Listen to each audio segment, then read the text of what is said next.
விடிய வெள்ளனை எழுப்பினோம் இந்த மயில் அகவுற சத்தம் குயில் கூவுற சத்தம் கண்டுபிடிக்கிறாங்க நீ என்ன சொல்லு இந்த மாதிரி ஒரு அட்மாஸ்பியர் விடிய நித்திரா எழும்பேக்குள்ள வர்றது எவ்வளோ ஒரு பீஸ்ஃபுல்லான மைண்ட் இதே வீட்டை படுத்த வேண்டாம் விடிய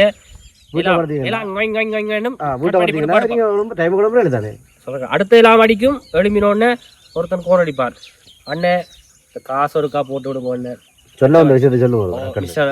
இல்ல அது அதுக்காக விட்டு வாங்க ஒரு நாள் வருஷத்துல 2 தடவை சொல்லியா சொல்லி போட்டேன் நானே சொல்லி போட்டேன் அப்ப சொல்ல வேணாம் நான் சொல்ல வேணாம் நீ வாடி சொல்லி தெரியும் என்ன கேட்டது இங்க வந்து இந்த பேஸ்ல கூட ஈரல் வருங்க உங்களை எப்ப செய்யறது அது சொல்லியான விஷயம் சில விஷயங்கள்லாம் மாறலாம் எல்லாம் மாறலாமான்னு உடனே தானே இப்போ நாங்கள் குளத்துல குளிக்க போறோம் ஆனா இந்த குளத்துல முதல்ல இருக்குன்னு பயப்படுத்துறாங்க முதல்ல இருக்கு அந்த பக்கத்துல நிக்குது இப்ப அதான் பிரச்சனை என்ன பார்த்து நீங்க ட்ரோன்ல பாத்து ஜிபிஎஸ் அடிச்சு வச்சுக்கோ ட்ரோன்ல பாத்துறேன் ட்ரோன்ல நீங்க முதல்ல அந்த அந்த தண்ணி எல்லாம் குளிக்கும் கலிங்க தண்ணி அவர் மீன் சாப்பிட விட்டுட்டு இருக்காரு அவர் ஃபிஷ் மசாஜ் எடுக்கிறார் நான் வந்து கொண்டு அதை கோபுரம் கொண்டே காலுக்கு வைக்கணும் என்ன சரிங்க வாட்சன் அப்ப எப்ப எப்ப காட்டுக்கு போறோம் அது வலிக்கு வானே இப்ப நாங்க காடு நோக்கி ஏன்டா பப்ளிக்கா வீடியோல சொல்றேன் மோன் கழுவு என்னே மோன் கழுவு என்ன பயமா வெக்கமா குளிர் மண்ணிக்கிறீங்களா மோன் கழுவாக்கு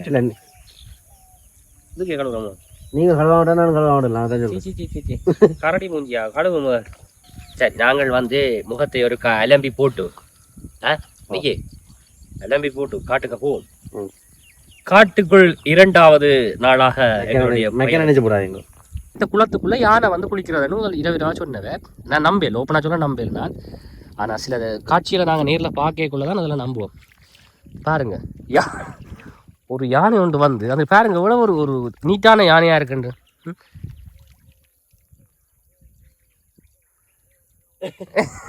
குளிச்சு போட்டு கரை ஏறுது கவியில் எப்படி இருக்கு தண்ணி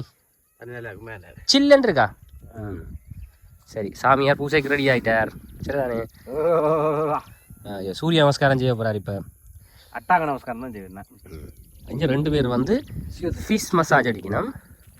அந்த கலிங்கு கணக்கு குட்டி குட்டி மீன்கள் இருக்காம் அது வந்து காலை கடிக்கும் பொழுது அவர்களுக்கு போல தெரியுதோ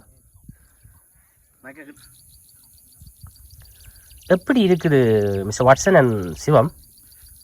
அருமையா இருக்கு அருமையா சாப்பாடு அருமையா இருக்கு நீங்க அந்த என்ன சொல்றது அதெல்லாம் சின்ன சின்ன செத்து போன ஸ்கின்ஸ் டெட் ஸ்கின்ஸ்களை வந்து ரீப்ரொடக்ட் பண்ணதா ரீப்ரொடக்ட் இல்லாமல் சாப்பிடுவேன்